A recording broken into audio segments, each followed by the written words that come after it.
चित्त पर क्यों नहीं पड़ता? ये प्रायः सभी उपासक अपने अंतःकरण में देखते हैं कि जिस वाणी का, जिन महापुरुषों के वचनों का हम श्रवण करते हैं, उसका चित्त पर प्रभाव नहीं पड़ता। उतना ही पड़ता है जितना कि हमारे जीवन की अनुकूलता में बाधा ना आ जाए, बस। अन्यथा जिस स्तर से और जिस प्रियता से महापुरुष जन हमें बतलाते हैं, उस स्तर से, उस प्रियता के साथ हमें वह बात स्वीकृत करने में, स्वीकार करने में बड़ा कष्ट लगता है। और बार बार हम महापुरुषों के वचनों से फिसल करके अपने मन की बातों में आ जाते हैं। इसका कारण महापुरुषों ने बतलाया, दो कारण हैं। पहली बात तो ये, महापुरुषों के वचनों में, सत्संग में महत्व बुद्धि ना होना। अगर सत्संग में, महापुरुषों के वचनों में महत्व बुद्धि नहीं होगी तो हम महापुरुषों के कहे अनुसार नहीं चल पाएंगे। जिसके प्रति महत्व होता है उसकी बात पर गौर दिया जाता है। आप विचार करिए, छोटा सा बालक आपसे आकर कुछ कहे, आप इतना महत्व नहीं देंगे। आपके जीवन की कोई गलती आपको बताने लगे, कि आपको सुधार बताने लगे कोई छोटा सा बालक आके, तो आप उस पर ध्यान नहीं देंगे। कोई बड़ा कहने लगे जिसको आप बड़ा मानते हैं, वो आपसे कहे कि ऐसा ऐसा ऐसा मत करो, ऐसा करो, चूंकि आपका उसके प्रति महत्व है तो आप उसकी बात स्वीकार कर पाएंगे। इसी प्रकार जब संसार के प्रति महत्व बुद्धि रहती है, संसार में महत्व बना रहता है, तो महापुरुषों के वचनों में महत्व नहीं हो पाता। हम आस्तिक हैं, महापुरुषों में श्रद्धा भी रखते हैं, महापुरुषों को मानते भी हैं, संत सतगुरुदेव को।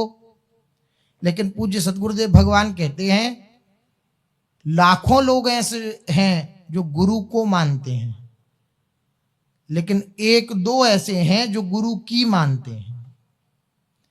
ये को और की का फर्क जो है, ये महत्व बुद्धि का फर्क है। लाखों हैं, उनका संसार भी है, परिवार भी है, घर भी है, अपनी आकांक्षाएं भी हैं, अपनी कामनाएं भी हैं, साथ में गुरुदेव भी हैं। लेकिन जो एक दो की बात हुई, उनका गुरुदेव के सिवा कोई नहीं है। ना अपनी कोई कामना है, ना अपनी कोई आकांक्षा है, ना अपना कोई आग्रह है, ना अपनी कोई प्रतिक्रिया है, केवल और केवल गुरुदेव हैं।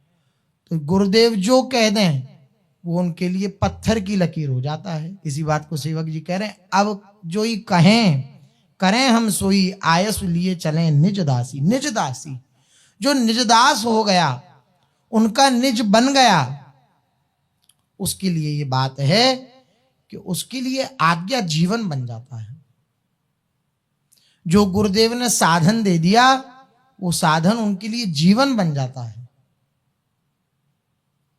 कब? जब महत्व बुद्धि गुरु चरणों में होती है, संत सतगुरुदेव की वाणी में होती है। हमारा महत्व कहीं और है तो हम लाख सुने, दिन भर सुने, तब भी फर्क नहीं पड़ेगा चित्त पर। और महापुरुषों के एक एक वचन में महत्व बुद्धि है तो आप सच मानिए 15 मिनट सुने केवल 24 घंटा में। महापुरुषों के वचनों को केवल 15 मिनट एकाग्रचित होकर, एक एक शब्द वो क्या कह रहे हैं, इसका क्या रहस्य है, पूर्ण एकाग्रता उसमें लगाकर उनके वचनों में, तो आप देखिए उस 15 मिनट का प्रभाव पड़ जाएगा। 15 मिनट तो बहुत कह दिया। लव मात्र का सत्संग भी जीवन परिवर्तन करने के लिए सहायक है। लव मात्र का, क्षण नहीं, लव, पलक झपका, इतने लव मात्र का सत्संग ये जीवन का परिवर्तन कर सकता है। 15 मिनट तो बहुत बड़ी बात है। अब यहां हम घंटों घंटों सुनते हैं, कितनी बार सुनते हैं, तब भी चित्त पर जैसा प्रभाव पड़ना चाहिए वैसा प्रभाव नहीं पड़ता। तो पहला कारण इसके लिए क्या बतलाया? महत्व बुद्धि ना होना। महत्व बुद्धि जगाइए, महापुरुषों के वचनों में महत्व लाइए। महत्व कब आएगा? जब श्रद्धा होगी दृढ़ प्रबल, उनके प्रति दृढ़ श्रद्धा होगी, तब एक एक बात उनकी हृदय पर लगेगी, महापुरुषों की बात। महत्व का अर्थ होता है वाणी को, महापुरुषों की वाणी को बिल्कुल सत्य रूपेण स्वीकार करना। एक एक बात जो कही जा रही है वो वास्तविकता में वैसी ही है, इस प्रकार से स्वीकार करके तब हृदय पर, चित्त पर उसका प्रभाव पड़ेगा, निश्चित पड़ेगा। सत्संग से निश्चित चित्त पर प्रभाव पड़ता है। सत्संग जैसी औषधि भजन को बढ़ाने वाली, भजन को बचाने वाली, भजन को पचाने वाली और कोई औषधि नहीं है सत्संग के सिवा। एक एकांतिक भजन करता है और सत्संग नहीं करता, उस साधक को देख लीजिए, और एक सत्संग के सहित भजन करता है, उस साधक को देख लीजिए। जमीन आसमान का अंतर प्राप्त होगा आपको। ध्रुव जी महाराज को सत्संग प्राप्त नहीं हुआ, भगवत प्राप्ति हो गई। तो जब यक्षों से लड़े तब फिर आकर के महापुरुषों ने उपदेश किया कि तुम सत्संग करो, तो तुम्हारे चित्त पर प्रभाव पड़ेगा। ये मेरा, ये तेरा, ये जो द्वंद्व है, ये जो मैं मेरापन है, ये बिना सत्संग के नहीं जाएगा, महापुरुषों के संग के बिना ये नहीं जाएगा। भगवत प्राप्त हुए यद्यपि, लेकिन सत्संग की महिमा, संतों के संग की महिमा उससे भी बढ़कर बतलाई। श्री साकेत बिहारी राघवेंद्र सरकार साकेत जाने लगे, तो जितने भी जन हैं सबको साकेत में कि हम वहीं सबको ले चलते हैं। श्री हनुमान जी का बारी आई, हनुमान जी से कहा चलो साकेत चलो। यद्यपि ये लीला मात्र है, हनुमान जी कोई साधारण मनुष्य थोड़ी हैं, साक्षात भगवत स्वरूप हैं। वो अगर इस धराधाम पर हैं तो साक्षात श्री राघवेंद्र सरकार की सेवा में भी उपस्थित हैं निज महलों में। कहने का तात्पर्य ये तो लीला मात्र है, लेकिन जब साकेत जाने लगे इस धराधाम को छोड़कर भगवान, तो हनुमान जी से कहा तुम भी चलो। तो हनुमान जी मायूस हो गए, क्योंकि प्रभु चरित्र सुनवे को रसिया, राम लखन सीता मन बसिया। श्री हनुमान जी का स्वरूप क्या है? प्रभु चरित्र सुनवे को रसिया। प्रभु चरित्र सुनने के ये रसिक हैं। रसिक कौन है? जो एक ही बात को 1000 बार सुने और 1000 बार सुनने में अनंत अनंत रस की उसे प्राप्ति हो। ऐसा ना लगे कि ये तो हमने कई बार सुन लिया, ये तो हमने कई बार कह दिया है ना। जिनके श्रवण समुद्र समाना, कथा तुम्हारी सुभग सर नाना, भरई निरंतर होई न पूरे। ये निरंतर श्रवण करते करते करते करते करते करते भी आघा नहीं रहे, ये है रसिकता। कथा सुनने की रसिकता यह है। श्री हनुमान जी ने कहा आप आज्ञा कर रहे हैं साकेत जाने की, लेकिन मुझे बस एक प्रश्न का उत्तर दे दीजिए, आपसे निवेदन है। कहो प्रभु, क्या साकेत में आपकी लीला चरित्र सुनने को मिलेंगे? तो भगवान ने कहा कि लीला चरित्र सुनने को क्या मिलेंगे, हम वहां खुद लीला कर रहे होंगे, सुनने को क्या मिलेंगे? बोले नहीं, संतों के मुख से सुनने को मिलेंगे, भक्तों के मुख से सुनने को मिलेंगे। बोले नहीं, वहां ये तो नहीं, वहां तो हम ही लीला परायण हैं। बोले फिर क्षमा करिएगा, मुझे यहीं रहना है, मुझे नहीं जाना। जब तक इस धराधाम पर कहीं भी रामचरित्र गाया जाएगा तब तक मैं यहीं पर रहूंगा, कहीं नहीं जाऊंगा। इसलिए सप्त चिरंजीवी हैं, उनमें एक हनुमान जी भी हैं। अश्वत्थामा आदि ये सब सप्त चिरंजीवी कहे गए हैं, उनमें एक हनुमान जी भी हैं चिरंजीवी, आज भी कलयुग में विराजमान हैं। और जब तक राम कथा, भगवत कथा, भगवान के गुणानुवाद जब तक इस धराधाम पर विराजमान हैं, हो रहे हैं, तब तक हनुमान जी यहीं विराजमान हैं। ये है महत्व, महापुरुषों की वाणी में महत्व, कि अगर सत्संग प्राप्त हो गया तो अब फिर कुछ नहीं चाहिए, सब प्राप्त हो जाएगा। भगवान भी दूसरे नंबर पे हो गए, पहले नंबर पर भगवान के लीला चरित्र हुए, भगवान का नाम हुआ, भगवान के गुण हुए। कहने का तात्पर्य है कि अगर सत्संग जीवन में है तो आप नित्य नवीन परिवर्तन अपने जीवन में देखेंगे, बस स्वीकार करने की क्षमता आ जाए। तो पहली बात तो यह, सत्संग का प्रभाव इसलिए नहीं पड़ता क्योंकि महत्व बुद्धि नहीं है। और दूसरी बात यह है अंतःकरण की मलिनता। स्वीकार करने के लिए क्षमता चाहिए, हृदय में पावर होनी चाहिए, हृदय में वो नहीं है, अंतःकरण मलिन है।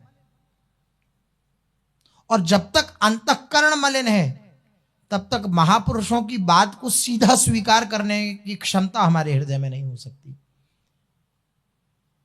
मुकुर मलिन और नयन विहीना, देखई नयन राम कर दीना। स्वामी जी कह रहे हैं, बोले जैसे शीशा गंदा हो, परत की परत धूल जमी हो, तो यद्यपि शीशा की सामर्थ्य है कि वे आपको आपका प्रतिबिंब दिखावे, लेकिन धूल जमने के कारण क्या वह आपको प्रतिबिंब दिखा पाएगी? वह शीशा नहीं दिखा पाएगा। इसी प्रकार से ये अंतःकरण जो है ये मलिन है, परत की परत धूल की जमा है इसके ऊपर। तो ये श्री भगवान के दर्शन कराने में सक्षम नहीं हो पा रहा, ये अंतःकरण। मुकुर मलिन, मुकुर माने शीशा, और नयन विहीना, प्रेम नेत्र नहीं है, तो भगवान के दर्शन संभव नहीं है। तो कैसे साफ हो ये शीशा? मन रूपी मुकुर साफ कैसे हो? तो हनुमान चालीसा तो सब पढ़ते होंगे। श्री गुरु चरण सरोज रज, निज मन मुकुर सुधार, बरनऊ रघुवर विमल जसु, जो दायक फल चारु। एक ही दोहा। इसमें क्या कह रहे हैं? मन रूपी मुकुर को आप कैसे साफ कर सकते हैं? श्री गुरु चरण सरोज रज, निज मन मुकुर सुधार।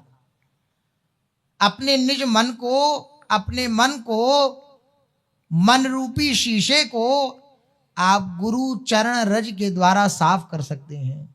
रज को रज के द्वारा साफ कर सकते हैं। रज छाड़े रज पाइए, अपने बिहारी देव जी ने कहा। वे कह रहे हैं रजोगुण छोड़ो तो रज प्राप्त हो जाएगी, वृंदावन की रज प्राप्त हो जाएगी।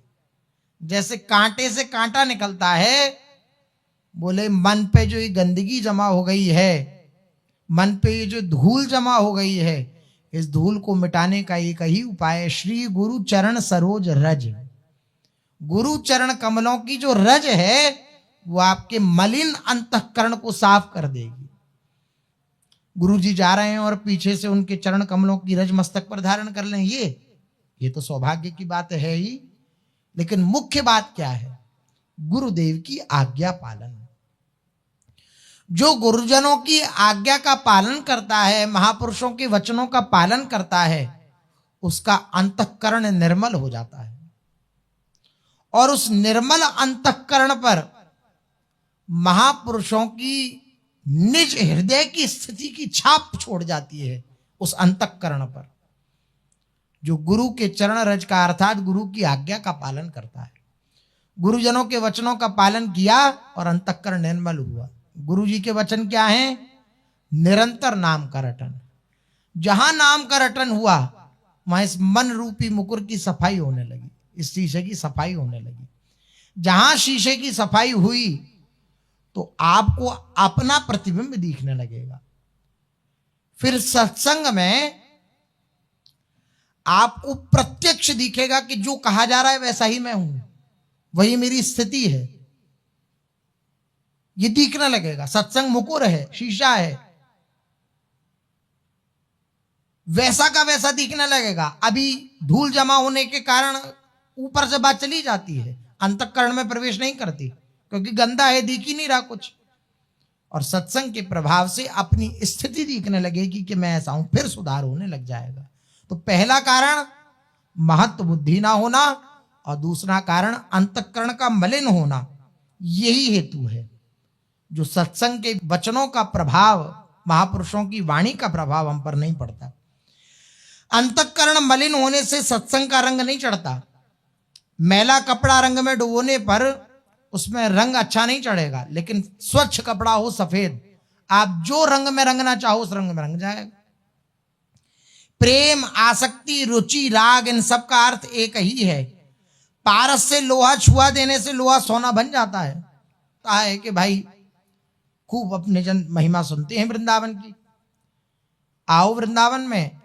ये ऐसा पारस है कि जंघा से जंघा लोहे को स्वर्ण बना देगा।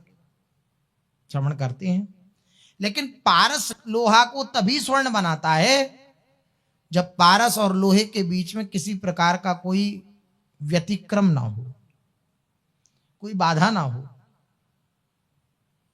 बीच में एक कागज का टुकड़ा है और इधर पारस है, इधर लोहा है, तो स्वर्ण बन जाएगा।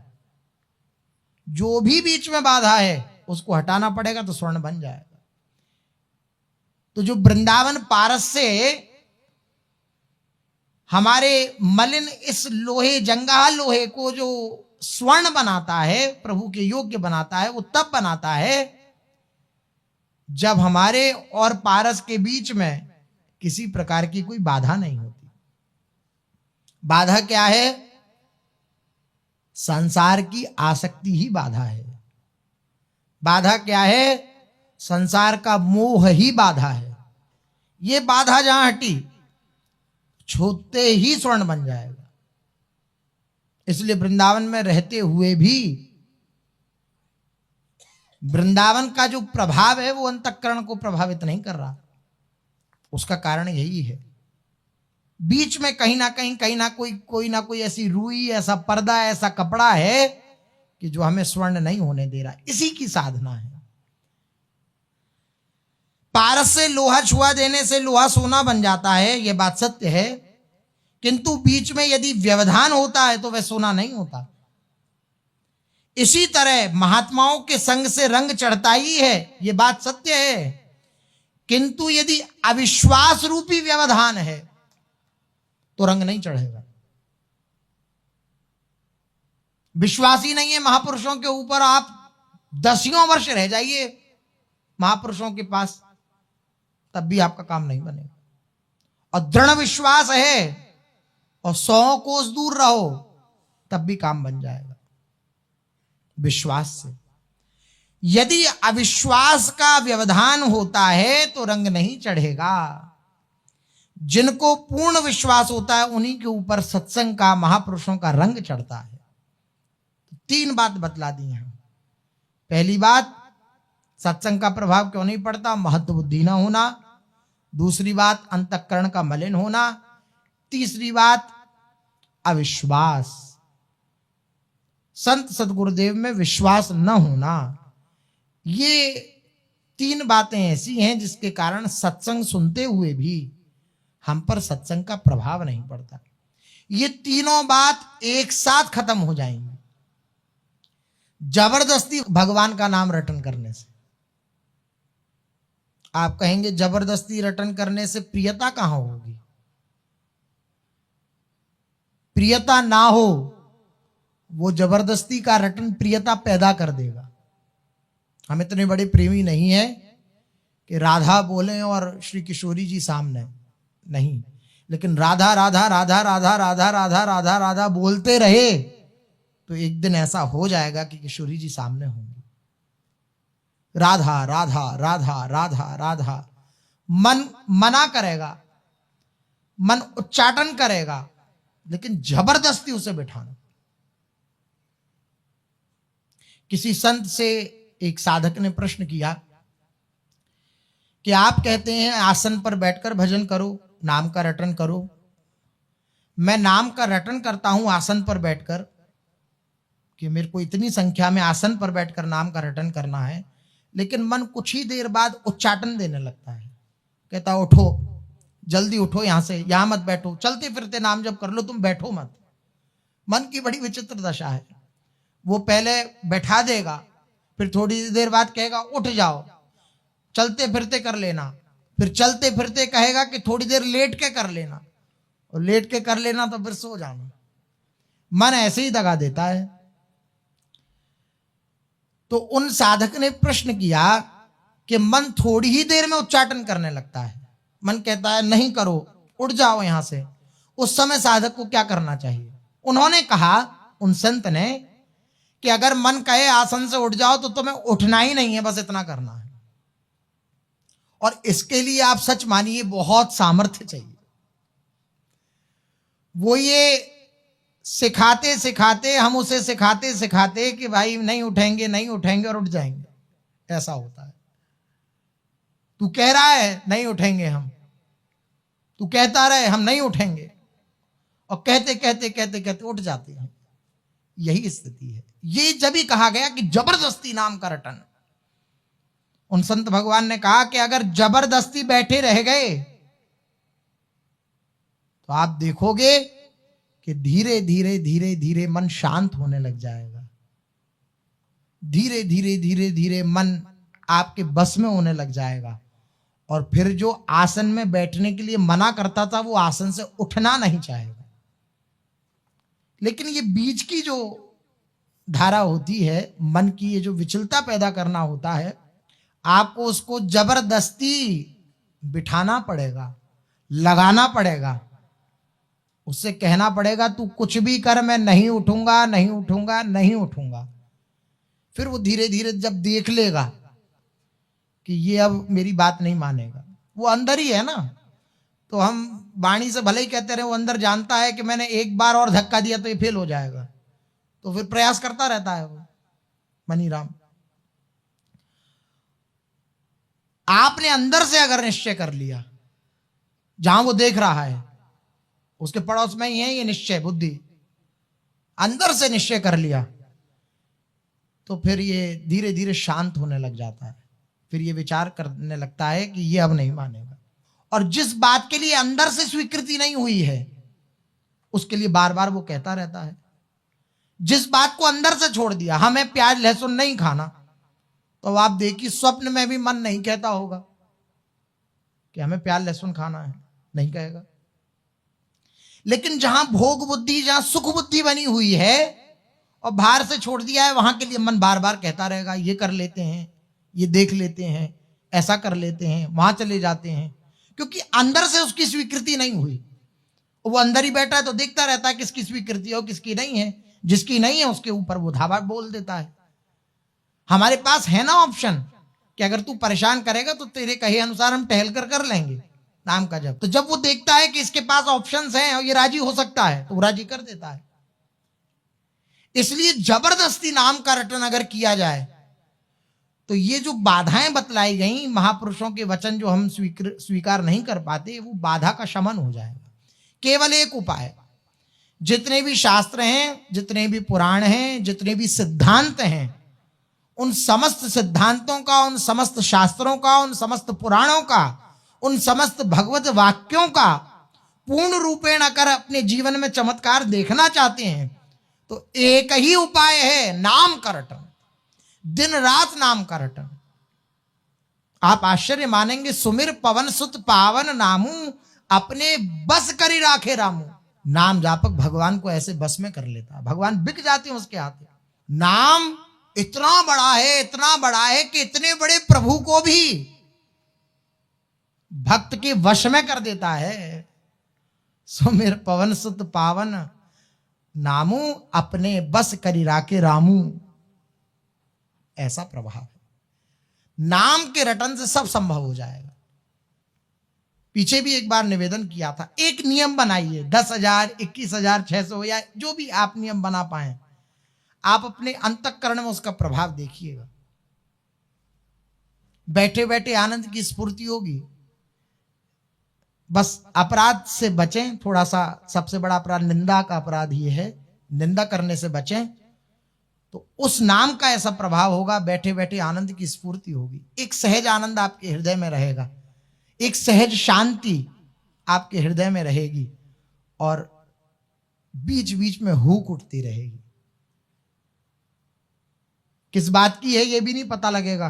कभी कभी तो ऐसी भी स्थिति आएगी कि मैं क्यों रो रहा हूं, क्यों परेशान हूं, क्यों खिन्न हूं। ये खिन्नता प्रियता वाली खिन्नता है। इस खिन्नता के लिए बड़े बड़े अमलात्मा विमलात्मा भी तरसते हैं। वो खिन्नता, उच्चाटन, कुछ अच्छा नहीं लग रहा, संसार का कोई भोग प्रिय नहीं लग रहा, संसार की कोई वस्तु प्रिय नहीं लग रही, संसार का कोई व्यक्ति प्रिय नहीं लग रहा। ये नाम के प्रभाव से होता है। नाम का प्रभाव ऐसा हृदय को आकर्षित कर लेता है कि जो मन लगाने पर नहीं लगता था वो हटाने पर नहीं हटेगा, ऐसा गुरुजन कहते हैं। अगर जबरदस्ती नाम का रटन किया तो, जब जबरदस्ती नाम का रटन होगा तो धीरे धीरे धीरे धीरे धीरे धीरे फिर नाम में प्रियता आने लगेगी। अंतःकरण जो मलिन है वो धीरे धीरे स्वच्छ होगा, नाम की प्रियता हृदय में जागृत हो जाएगी। आचार्य चरण कह रहे हैं, राधा नाम सुधा रसम रसयितुम जिह्वास्तु में विह्वला। मेरी जिह्वा विह्वल है कि मैं राधा राधा रटूं, व्याकुल है कि मैं राधा राधा रटूं, राधा राधा गाऊं, राधा राधा बोलूं। बोले क्या है ऐसा राधा नाम में? बोले राधा नाम सुधा रसम। राधा नाम जो है वो रस है, सुधा रस है। अभी कहां लगता है? अभी तो रसगुल्ला रस भरा लगता है। राधा नाम सुधा रस थोड़ी लगता है। राधा नाम अत्यंत मीठा है, ऐसा महापुरुषों का अनुभव है। वे समस्त महापुरुष जन श्री हरि जो राधा नाम का निरंतर आस्वादन करते रहते हैं, ऐसे श्री हरि, ऐसे रसिक जन जो राधा नाम का निरंतर आस्वादन करते रहते हैं, वे सब मिलकर के अगर कृपा करें हमारे ऊपर तो हमारे हृदय में भी भगवान नाम के प्रति प्रियता जागृत हो जाए। राधा नाम में कैसी मिठास भरी है ये हमारे भी अनुभव में आ जाए। हरि गुरु कृपा करें, रसिक जन कृपा करें तो ये बिल्कुल संभव है।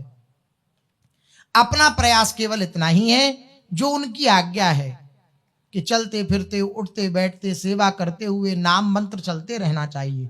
इस पर हमारी दृष्टि अवश्य अवश्य होनी चाहिए। हम सेवा करते हुए इस प्रमाद में ना आ जाएं कि हम सेवा कर रहे हैं तो छूट है हमें, नहीं। सेवा करते हुए अगर नाम का रटन हो रहा है तो वो सेवा हमारी सार्थक है। अन्यथा सेवा करते हुए भी राग द्वेष प्रपंच ये सब चलता रहेगा। शुद्ध भागवतिक मार्ग पर हम आगे नहीं बढ़ पाएंगे। नाम का रटन साथ चलते रहना चाहिए। जो बात कहनी है राधा राधा कहकर वे बात कह दी, वो बात कहने के बाद फिर शांत हो गए, अपने नाम का रटन करने में लगे हुए हैं, तो जीवन सार्थक हो जाएगा। चलते हैं, महाप्रभु श्री चैतन्य देव जी का चरित्र अपने लोग कथन श्रवण कर रहे हैं। श्री महाप्रभु जी वृंदावन यात्रा के लिए निकल पड़े हैं जगन्नाथपुरी से, श्री जगन्नाथ महाप्रभु की आज्ञा लेकर। जगन्नाथ जी में, जगन्नाथ जी को भी महाप्रभु कहा जाता है, जगन्नाथ महाप्रभु। और प्रायः वहां पर सीधे जगन्नाथ नहीं कहा जाता। अगर कभी जगन्नाथ जी की कोई चर्चा होगी तो महाप्रभु जी कहकर चर्चा होगी, महाप्रभु जी का प्रसाद, महाप्रभु जी, ऐसे। तो जगन्नाथ महाप्रभु से आज्ञा लेकर, प्रसाद स्वरूप आज्ञा लेकर के श्री महाप्रभु जी, श्री चैतन्य महाप्रभु जी अब श्री वृंदावन के लिए निकले। ऐसी उन्मत्त दशा है श्री महाप्रभु जी की, कहीं पग रखते हैं, कहीं चलते हैं, नाचते गाते कीर्तन करते। वृंदावन की ऐसी स्मृति जागृत हो गई है। कभी कोई नदी, उपवन, तालाब देख लेते हैं, वृंदावन के सरोवर, वृंदावन की यमुना, इन सब की स्फूर्ति हो जाती है हृदय में। कोई उपवन देख लेते हैं, वृक्षावली देख लेते हैं, तो हा प्राणनाथ, हा कृष्ण, हा प्राणनाथ ऐसे पुकारने लगते हैं और लताओं से लिपट लिपट के रोने लगते हैं। तुमने हमारे श्री कृष्ण को देखा क्या? तुमने हमारे गोपी भाव में भावित होकर, और पुकारने लगते हैं। प्रेमावेग में जब आप वन उपवनों में दौड़ते हैं तब आपका श्रीअंग कांटों से बिंध जाता है। तो ये सब जो निज भक्त हैं वे सब देखते हैं महाप्रभु जी तो भावावेश में दौड़ रहे हैं, उन्हें तो भान नहीं है, लेकिन उनके शरीर को क्षति पहुंच रही है, कांटे बिंध रहे हैं, उन्हें बड़ा दुख होता है। जो उनके निज पार्षद जन हैं। यद्यपि उस प्रेम पाठ में श्रीमन महाप्रभु को कुछ पीड़ा नहीं होती, तथापि भक्त वृंदों से यह सहन नहीं होता। पुरी गोस्वामी भुजा भरकर इनको रोकने की चेष्टा करते हैं, किंतु ये फिर भाग जाते हैं। महाप्रभु जी की ऐसी स्थिति है। इनको दिशा विदिशा का कुछ ज्ञान नहीं है। ये तो आज जड़ चेतन में अपने प्राण वल्लभ श्री कृष्ण को देखते हुए सभी से प्यार कर रहे हैं। भक्तजन प्रेमावतार गौर हरि को इस भाव से शांत करने के लिए उनके पीछे दौड़ रहे हैं, परंतु आनंद घन मूर्ति तो परिपूर्ण रूप से श्री वृंदावन भाव में निमग्न है, फिर विश्राम कैसे हो? वृंदावन के भाव में निमग्न है महाप्रभु जी। कहना ना होगा किसी दौड़ा दौड़ी में उन भक्त वृंदों को भी उस वृंदावन के रस का नशा चढ़ गया। ये कोई वृंदावन प्रेमी ही जान सकता है। अब जितना स्तर होता है उस स्तर के अनुसार भावना बनती है और आनंद की स्फूर्ति होती है। आप देखिए, पहली बार जब वृंदावन आए थे और वृंदावन की महिमा खूब सुनी थी, तो जब आ रहे थे तो कैसी भावना बन रही थी, अगर स्मृति में हो तो। ऐसी यमुना जी होंगी, ऐसे उपवन होंगे, ऐसी वृक्षावली होगी, ऐसी लताएं होंगी, यहाँ पर ठाकुर जी ने ये लीला करी होगी, यहाँ पर ठाकुर जी ऐसे प्रकट हुए होंगे, ऐसे लीला करी होगी। ये भावना बनती रहती है। अब कोई ऐसे ही आ रहा घूमने के लिए, साधारण, उसके हृदय में भावना नहीं बनेगी है, लेकिन जिसकी प्रियता है उसके हृदय में भावना बनती है। महाप्रभु जी भावना में भावित हैं। अब महाप्रभु जी की भावना से भावित होकर जितने भी जन थे उनके ऊपर भी ये नशा चढ़ गया। हाँ, सब गोपी भाव में मग्न होकर हा प्राणनाथ, हा प्राण वल्लभ, हा प्राणेश्वर पुकारने लगे। सब पुकारने लगे। कुछ रोग ऐसे होते हैं जो संक्रमण वाले होते हैं। जिसको रोग है उसके सामने बैठ जाओ, एक से दूसरे में, दूसरे से तीसरे में। ये प्रेम का ये जो रोग है ये भी संक्रमण वाला है। इस प्रेम को रसिक जनों ने महारोग कहा। ये रोग नहीं है, ये महारोग है। मीरा जी को ये रोग चढ़ा, सारा तन पीला पड़ गया। अब जितने भी पारिवारिक जन थे मीरा जी के, वो सब व्याकुल हो गए। राजकुंवरी हैं और इनकी स्थिति ऐसी हो रही है, क्या किया जाए? तो वैद्य को बुलाया। मीरा जी ने अपने पद में लिखा है, बाबुल वैद्य बुलाया, पकड़ दिखाई मारी बाह, लेकिन मूर्ख वैद्य मरम नहीं जाना, कसक कलेजे माही। बाबुल ने वैद्य बुलाया, मीरा को कुछ हो गया है।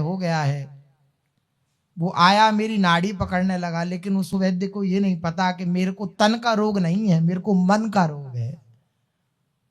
और ये रोग तभी मिटेगा जब वैद्य संवरिया होए।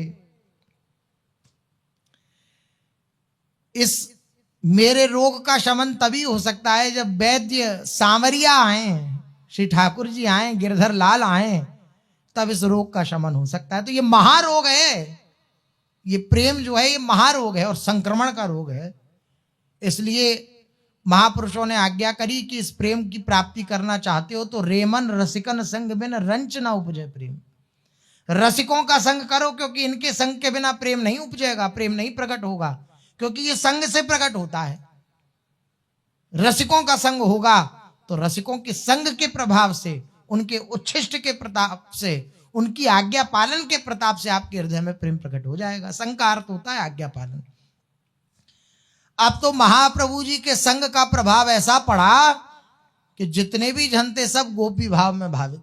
हा प्राणनाथ, हा प्राणेश्वर, हा प्राण प्रीतम, कहां हो। सब महाप्रभु जी की तरह प्रेम बावरे हो गए।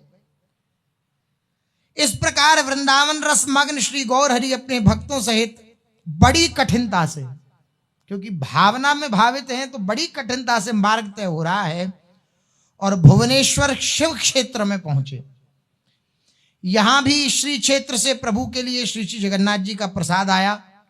भक्त वृंदों सहित महाप्रसाद पाकर श्री गौर हरि ने प्रसाद की भूरी भूरी प्रशंसा करी। राय रामानंद श्री गौर हरि के संग ही हैं। राजा प्रताप रुद्र ने गौर हरि के लिए मार्ग में जगह जगह पर विश्राम स्थल बनाए हुए हैं कि महाप्रभु जी विश्राम कर सकें। आज के दिन श्री गौर हरि भुवनेश्वर शिवलिंग जो है भुवनेश्वर में विराजमान है, उनके दर्शन करके श्री मंदिर में बहुत देर तक नृत्य कीर्तन करते रहे। राय रामानंद के साथ श्री कृष्ण कथा रसरंग में संपूर्ण रात्रि व्यतीत हुई। भुवनेश्वर से श्री गौर हरि ने राजधानी कटक की ओर प्रस्थान किया।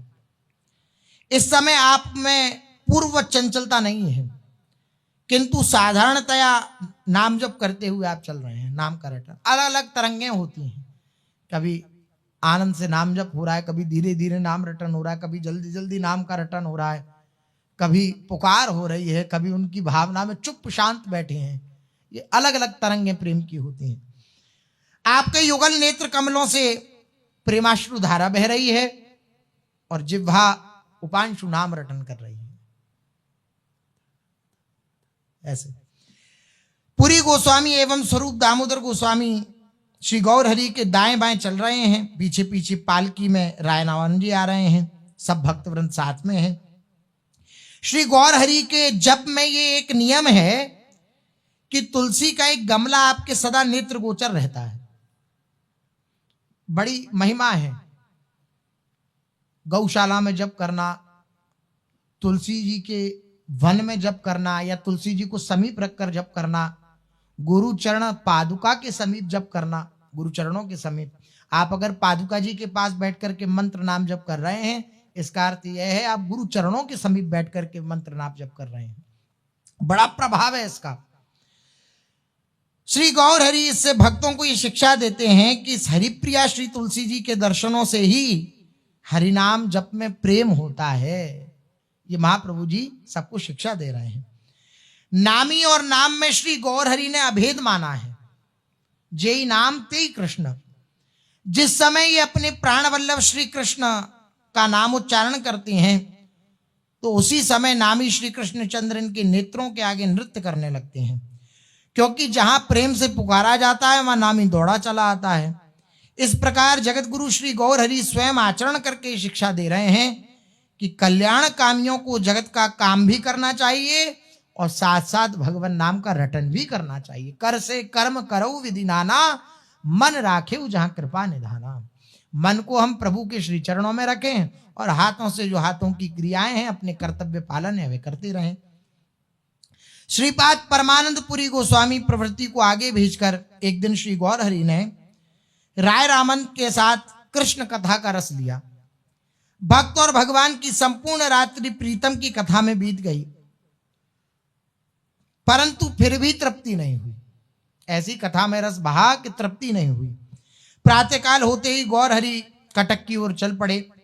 पुरी गोस्वामी आदि को आपने पहले ही कह दिया था कि आप आगे पधारो, कटक में श्री गोपीनाथ देव जी के मंदिर में हमारा मिलन होगा। पहले वर्णन हो चुका है। राजा प्रताप रुद्र श्रीमन महाप्रभु के प्रस्थान से पूर्व नीलांचल से कटक चले गए थे। राजा को यह दृढ़ विश्वास है कि भक्त वत्सल श्री गौर हरि कटक होकर पधारेंगे। आज इनके मन में बड़ा आनंद है कि महाप्रभु जी आएंगे प्रताप रुद्र के। इन्होंने स्वयं उठकर कटक के सब तीर्थ मंदिर स्वच्छ ठीक कराए। सब कर्मचारी राजा का ऐसा प्रेम भाव देखकर आश्चर्य में हैं। जहां तहां लोग यही कह रहे हैं कि धन्य धन्य स्वामी को है हमारे, जिनकी सेवा में स्वाधीन राजा प्रताप रुद्र इतनी संलग्नता के साथ लगे हुए हैं। धन्य धन्य है ऐसे हमारे स्वामी। कटक में राय रामानंद का एक परम रमणीय बगीचा है। श्रीमन महाप्रभु का यहीं विश्राम स्थल होगा और सब भक्त वृंद जितने भी हैं वो यहीं ठहरेंगे। यह बात राय रामानंद ने पहले पहुंचकर राजा प्रताप रुद्र से निश्चय कर ली। श्री गौर हरि आ रहे हैं, यह शुभ समाचार सुनकर राजा की दर्शनाभिलाषा विशेष बढ़ गई, विशेष व्याकुलता प्रकट हो गई। जिस प्रकार पति पिरहणी बाला पति का शुभागमन सुनकर उत्कंठा में होती है, वही अवस्था राजा प्रताप रुद्र की है। वृंदावन वासियों की भी ऐसी अवस्था होती है। अगर प्रतिक्षण उत्साह और व्याकुलता नहीं है ये ऐसा उत्साह है कि इसमें व्याकुलता रहती है। इसका अर्थ यह है कि हमें इंतजार ही नहीं है कि युगल सरकार आएंगे। अगर प्रतिक्षण ये उत्साह नहीं है कि वो आएंगे, ये वृंदावन धाम है, पता नहीं कब मुझ पे कृपा हो जाए, कब युगल सरकार गलबहियां देकर आ जाए, ये अगर उत्साह नहीं है, उत्कंठा नहीं है और व्याकुलता नहीं है, तो ऐसी व्याकुलता जैसे बिरहणी बाला, एक बिरहणी पत्नी जिसका पति परदेश गया है और उसे सूचना मिल जाए कि पति आने वाले हैं, तो उसके हृदय में जैसी उत्कंठा होती है अपने पति के शुभागमन की, वही अवस्था एक उपासक की होनी चाहिए प्रतिक्षण। क्योंकि हमें पता है ना, हमारे गुरुदेव ने कहा श्री जी आएंगी, तो फिर उत्कंठा कैसी होनी चाहिए। प्रबोधानंद सरस्वती पाद जी ने वृंदावन महिमामृत में कहा, वृंदावन का उपासक जो है उसकी रहनी ऐसी है, वो प्रतिक्षण अपनी दृष्टि को देखता रहता है, दौड़ाता रहता है कि पता नहीं कहां से प्रियालाल आ जाए। कभी कोई सूखा पत्ता खड़क पड़ता है, या ऐसा पद चिन्हों की, जैसे पद कोई चलावे, चल के आवे तो आवाज होती है ना, आवाज आवे तो वो आश्चर्यचकित होकर के चारों तरफ देखता है कि क्या युगल सरकार आ गए, क्या उन्होंने मेरी सुन ली, क्या उन्होंने मेरी पुकार जान ली, मेरे हृदय की पीड़ा जान ली। ऐसी व्याकुलता से युक्त रहता है वृंदावन का उपासक। वृंदावन की रहनी ऐसी है। यथा समय भक्त वृंदों सहित श्री गौर हरि ने कटक में पादार्पण किया। राजा प्रताप रुद्र श्री गौर हरि के दर्शन करके आनंद में मग्न हो गए। एक ब्राह्मण ने पुरी गोस्वामी को भिक्षा कराई तथा स्वप्नेश्वर नामक एक अन्य भक्तिमान ब्राह्मण ने श्रीमन महाप्रभु को भिक्षा कराई। श्री गौरचंद्र श्री गोपीनाथ देव के दर्शन करते हुए उक्त ब्राह्मण के यहाँ प्रसाद पाकर दोपहर के समय अपराह्न काल में राय रामानंद के बगीचे में पधारे। यहाँ पर कटकवासी सब नर नारी श्रीमन महाप्रभु के दर्शनों के लिए आए हैं।